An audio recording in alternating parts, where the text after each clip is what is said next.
Hai anak-anak kami sekalian, puji Tuhan kita bisa ketemu kembali di channel ini. Bapak berharap anak-anak kami sekalian dalam keadaan sehat dan tentunya masih tetap semangat.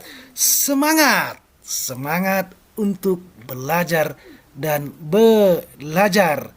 Ingat kata orang bijak, pendidikan dapat mengubah, ya, pendidikan dapat mengubah dunia, atau pendidikan dapat mengubah nasibmu. Sebelum kita memulai materi kita ini, Bapak mengingatkan untuk selalu hidup dengan 3M. Apa itu 3M? Mencuci tangan, memakai masker, dan mengatur jarak dalam melakukan aktivitas sehari-hari. Baik, adapun materi kita untuk kali ini yaitu pewarisan sifat, ya. Anak-anak sekalian pasti pernah memperhatikan wajahnya, apakah mirip dengan ayah atau ibunya, atau adakah yang mirip dengan tetangganya? Kalau sempat ada, ini bahaya, nak ya. Dan saya yakin Anda semua pasti mirip dengan orang tuanya. Misalnya wanita pasti mirip bagian bawahnya dengan ibunya. Tunggu dulu. Jangan langsung pikiran yang lain. Apa itu bagian bawahnya?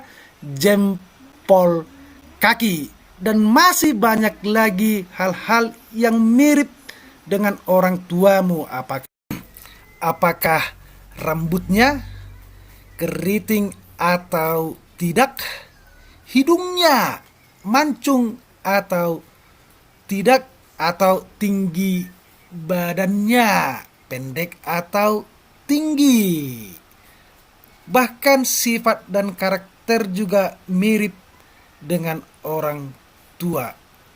Dan ada juga kelainan dan penyakit yang diwariskan dari orang tua ke anaknya.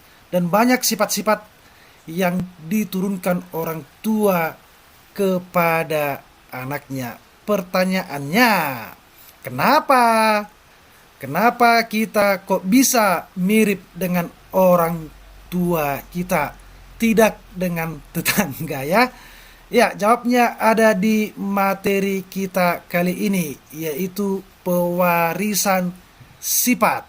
Untuk lebih jelasnya, mari kita ikuti video pembelajaran ini sampai selesai dengan seksama. Baik, adapun yang menjadi indikator ataupun tujuan dari pembelajaran kita ini, yang pertama, anak-anak sekalian diharapkan mampu mendeskripsikan materi genetik yang bertanggung jawab dalam pewarisan sifat. Yang kedua, anak-anak kami sekalian mampu memahami istilah-istilah yang ada dalam pewarisan sifat. Yang ketiga, anak-anak sekalian memahami hukum pewarisan sifat Mendel. Nah, itulah 3 hal yang harus minimal kita ketahui dengan mempelajari materi kita ini. Minimal yang harus kita ketahui. Nah, apa itu pewarisan sifat? Pewarisan sifat atau hereditas merupakan penurunan sifat dari induk atau orang tua kepada anaknya atau keturunannya. Apa ilmu biologi yang mempelajarinya? Ya, ilmu yang mempelajari pewarisan sifat dalam biologi adalah genetika. genetika, ilmu yang mempelajari pewarisan sifat. Nah, sifat ini ada banyak ya nak ya, seperti yang tadi kita utarakan di awal, ada banyak. Ada yang bisa diamati, ada yang tidak. Misalnya yang bisa diamati seperti tadi, rambut bentuknya gimana, atau raut wajahnya gimana, itu bisa kita amati. Dan yang tidak bisa kita amati misalnya apa?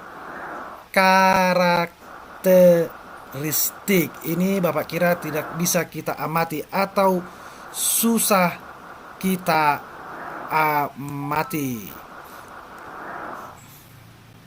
Nah, coba kita perhatikan peta konsep berikut. Pewarisan sifat hidup ini berkaitan dengan yang namanya sel. Bapak berharap anak-anak kami masih ingat apa itu sel. Nah, di dalam sel terdapat yang namanya inti sel. Dan di inti sel ini mengandung yang namanya kromosom. Di dalam kromosom terkandung yang namanya gen. Nah, di kromosom dan gen inilah, untuk menjawab pertanyaan kita tadi di awal, kenapa bisa mirip kita dengan orang tua kita? Ya, karena di dalam tubuh kita terdapat yang namanya kromosom dan gen. Karena memang gen dan kromosom ini berperan untuk mengendalikan atau meneruskan sifat dari orang tua kepada anaknya. Nah, sifat-sifat itu ada atau bisa kita bedakan ya nak ya. Sifat yang diwariskan itu bisa kita bedakan menjadi sifat dominan, sifat resesif, dan sifat intermediate. Nanti akan kita lihat apa itu dominan, resesif, dan intermediate. Nah, tentunya agar sifat ini bisa diwariskan kepada keturunannya, orang tua atau induk harus nikah. Bukan nikah ya. Harus kawin. Dalam hal ini disebut dengan istilah persilangan ya nak ya. Yaitu sifat ayah disilangkan dengan sifat ibunya. Nah, ada banyak sebenarnya sifat-sifat yang ada pada makhluk hidup. Dalam hal ini kita batas hanya untuk 2 sifat beda. Yang pertama, 1 sifat beda atau monohibrid. Yang kedua, 2 sifat beda atau dihibrid. Nah, coba kita perhatikan skema ini. Ini gambar siapa ini? Ini bapak siapa? Ini mama siapa? Iya. Sifat ayah itu akan diwariskan, atau materi genetik ayah akan diwariskan melalui sel kelamin. Apa itu sel kelamin kemarin? Yaitu sel sperma. Nah, sementara ibu mewariskan materi genetiknya melalui sel ovum. Bapak berharap anak-anak kami sekalian masih mengingat apa itu ovum, apa itu sperma. Nah, kemudian ini ketemu atau disilangkan Nah, ketika ini sudah ketemu melalui persilangan, maka sifat ayah ini, separuh nanti sifat ayah ini dan separuh dari sifat ibu ini akan disatukan atau diturunkan kepada anaknya. Separuh dari ayah, separuh dari ibu, makanya menjadi satu ya, sehingga muncul karakteristik yang mirip dengan ayah dan karakteristik yang mirip dengan ibu. Ya, dalam mempelajari pewarisan sifat ini ada beberapa istilah yang harus kita ketahui ya nak ya. Ada beberapa istilah. Di antaranya adalah sebagai berikut. Yang pertama ada yang namanya inti sel. Inti sel ini berfungsi untuk mengatur kegiatan sel ya, mengatur kegiatan sel. Dan di dalamnya terdapat benang-benang halus yang berperan dalam penurunan sifat kepada sel anak. Nah, benang-benang halus itu disebut dengan yang kedua kromosom ya. Kromosom ini merupakan benang-benang pembawa informasi yang tersusun atas DNA dan protein ya. Benang-benang ini terdapat di dalam inti sel. Anakku, kromosom ini bisa kita bedakan menjadi dua ya, menjadi dua. Apa yang dua itu? Ya, yaitu yang pertama autosom ya, autosom atau kromosom tubuh ya. Di sini kromosom yang jumlahnya ada 22 pasang ya. Ini berperan untuk membawa sifat fisik, misalnya keriting atau tidak, mancung atau tidak, dan seterusnya. Yang kedua ada yang namanya gonosom atau kromosom seks atau kelamin. Jumlahnya ada 1 pasang. Ini berperan untuk menentukan jenis kelamin. Nah, jadi jumlah kromosom manusia ada 23 pasang atau sama dengan berapa itu 23 pasang? Yaitu ada 46 buah. Nah, penulisan untuk kromosom manusia dapat kita tulis 22 AA tambah XX ya, kalau untuk wanita ya, untuk wanita.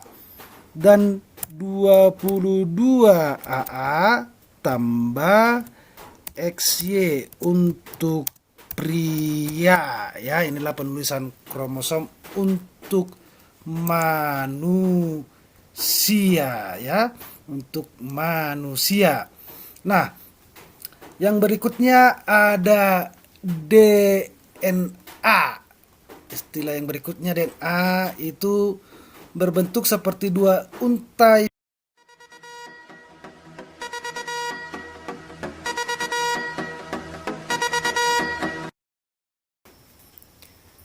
DNA mengandung informasi genetik yang dapat diturunkan kepada sel anak. Istilah berikutnya namanya gen. Gen ini berfungsi untuk mengatur perkembangan metabolisme individu dan menyampaikan informasi genetik kepada generasi selanjutnya. Nah, istilah yang berikutnya ada yang namanya sel haploid, yaitu sel yang memiliki seperangkat kromosom di dalam inti sel. Yang ketujuh, sel diploid, sel yang memiliki 2 perangkat kromosom di dalam inti sel. Saya harap anak-anak sekalian masih semangat ya. Lanjut terus. Ya, yang ke-8 ada istilah genotip. Genotip ini merupakan susunan gen yang menentukan sifat dasar suatu makhluk hidup. Ini biasanya susah diamati atau tidak kelihatan. Sederhananya genotip ini sifat yang tak kelihatan, dan biasanya ini dilambangkan dengan huruf dalam penulisannya. Dan istilah yang berikutnya ada fenotip. Fenotip ini merupakan sifat yang tampak pada suatu individu dan dapat diamati dengan panca indera. Misalnya tubuh pendek, rambut keriting, rasa manis, bulat, dan sebagainya.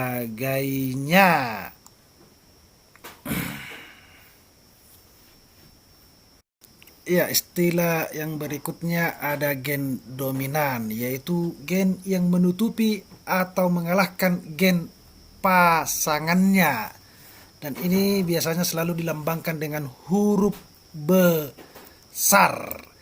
Nah, yang berikutnya ada gen resesif, gen yang tertutupi atau terkalahkan gen pasangannya sehingga sifatnya tidak muncul.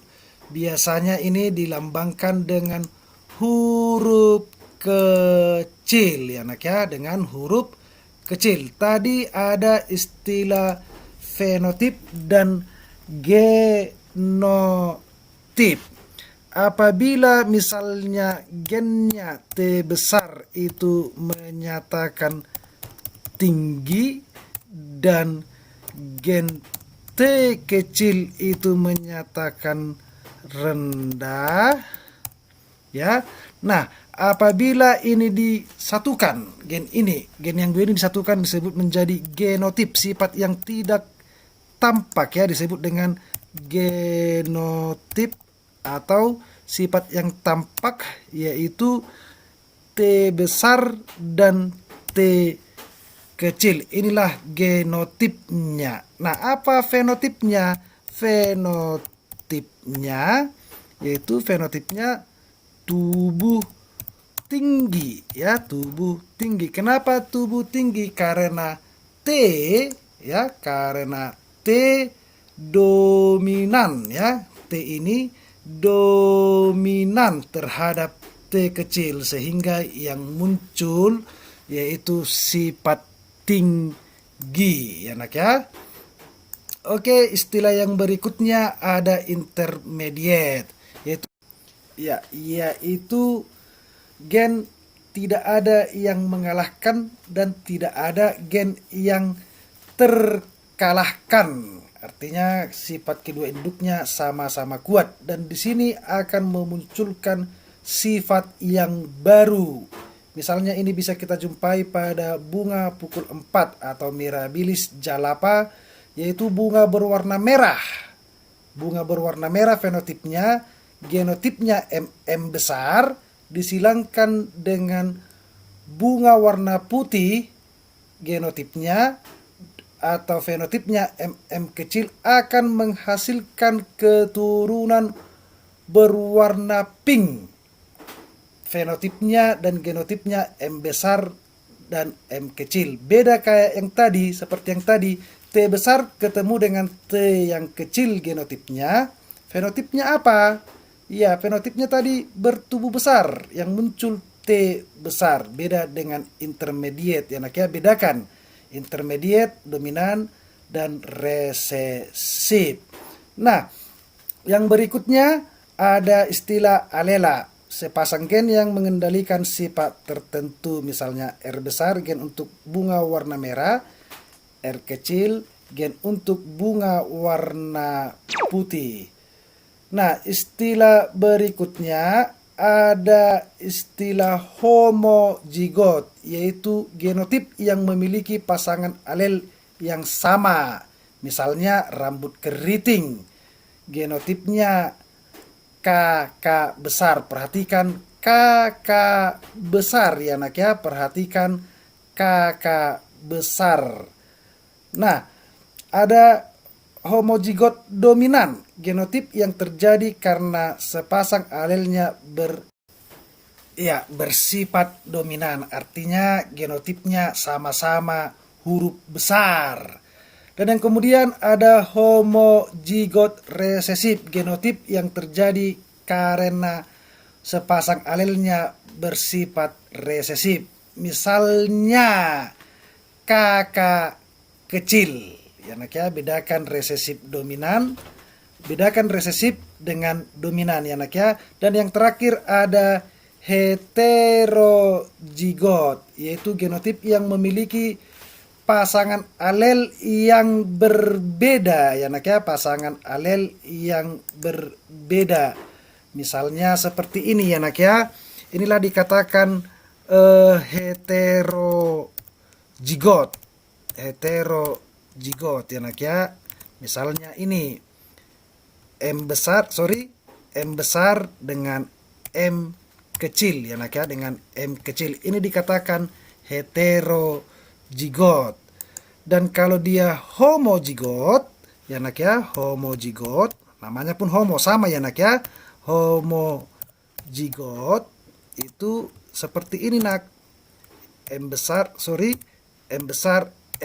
Ini dikatakan homozigot dominan atau ya nak ya, atau M kecil inilah dikatakan homozigot resesif.